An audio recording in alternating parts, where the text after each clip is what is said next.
कोई भी कॉन्सेप्ट बच्चा यूं ही नहीं सीख जाता है।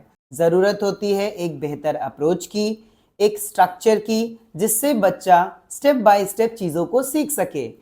पीएलएस उनमें से एक टेक्निक है जिसमें बच्चे की प्री रिक्विजिट्स पे काम किया जाता है। पीएलएस यानी प्री रिक्विजिट लर्निंग स्किल्स, जिनमें हम काम करते हैं बच्चे के जॉइंट अटेंशन पे, सस्टेन्ड अटेंशन पे, आई कांटेक्ट, आई गेज, सिटिंग टॉलरेंस और कंप्लायंस पे, ताकि स्टेप बाय स्टेप बच्चे को चीज़ें सिखाई जा सकें और जब हम बच्चे को कोई कॉन्सेप्ट सिखाते हैं उसमें वो अच्छे से परफॉर्म कर सकें। आइए हम जानें कि पीएलएस के गोल्स क्या होते हैं और उसके बेनिफिट्स क्या हैं। जो पीएलएस के मेन गोल होते हैं, बच्चे में जॉइंट अटेंशन डेवलप करना, सिटिंग टॉलरेंस डेवलप करना, सस्टेन अटेंशन, आई कांटेक्ट, आई गेज और कंप्लायंस।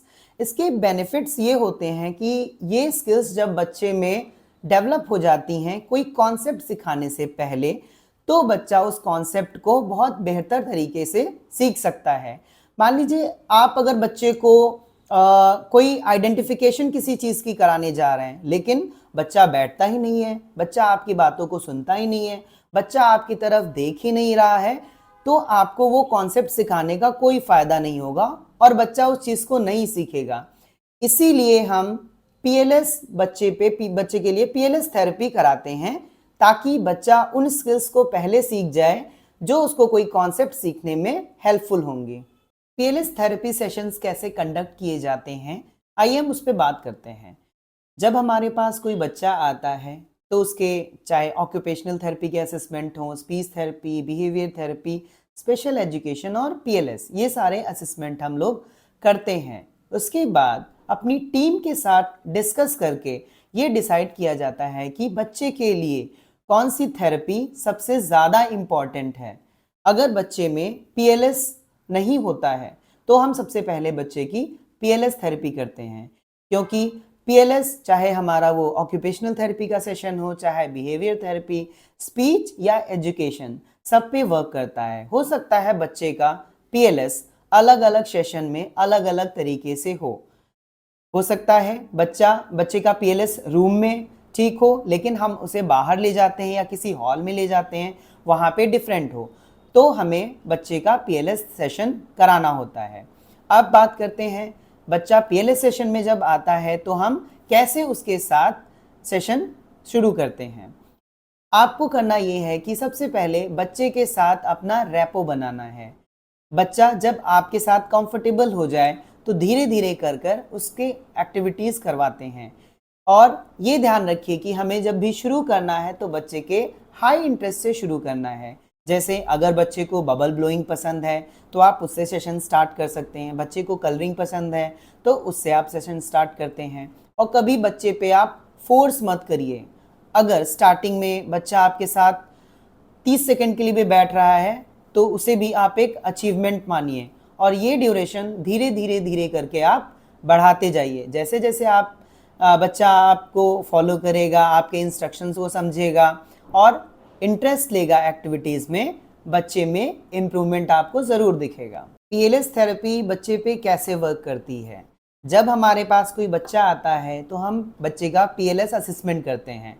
अगर हम उसमें ये पाते हैं कि बच्चे का प्रॉपर आई कांटेक्ट नहीं है, आई गेज नहीं है, अटेंशन नहीं है, कंप्लायंस नहीं है बच्चे में, तो हम ये डिसाइड करते हैं कि सबसे पहले बच्चे की हम पीएलएस थेरेपी करेंगे। इससे ये होता है कि बच्चे की सिटिंग पे हम काम करते हैं, जैसे डिफरेंट एक्टिविटीज़ कराकर बच्चे के अकॉर्डिंग उसके हाई इंटरेस्ट को, उसके लो इंटरेस्ट को देखते हुए बच्चे के साथ हम सिटिंग की एक्टिविटीज़ करते हैं और उसकी सिटिंग को इम्प्रूव करते हैं।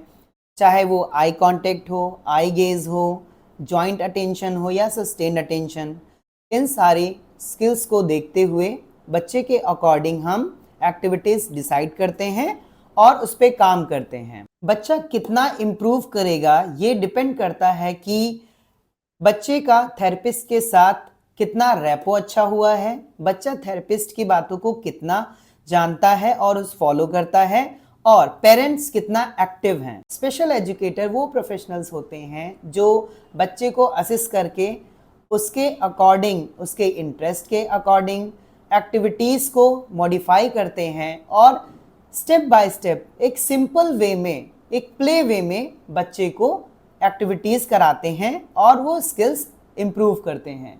स्पेशल एजुकेटर बच्चे के अकॉर्डिंग एक परफेक्ट अप्रोच, टेक्निक, इन सारी चीज़ों का चयन करता है और ज़्यादा से ज़्यादा बच्चे में इम्प्रूवमेंट हो, इस चीज़ के लिए बच्चे के साथ काम करता है। एक बेहतर स्पेशल एजुकेटर का चयन करना बेहद ज़रूरी है। आप अपने बच्चे के लिए स्पेशल एजुकेटर का चयन करने से पहले ये ज़रूर ध्यान दें, क्या वो एक रिकॉग्नाइज यूनिवर्सिटी से बीएड या डिप्लोमा जो कि स्पेशल कोर्सेज में कराए जाते हैं वो किए हुए हैं, क्या उसका आरसीआई रजिस्ट्रेशन है। इन चीज़ों पे आप गौर करिए, क्योंकि एक ट्रेंड प्रोफेशनल ही आपके बच्चे में बेहतर इंप्रूवमेंट ला सकता है और आपको बेहतर गाइड कर सकता है।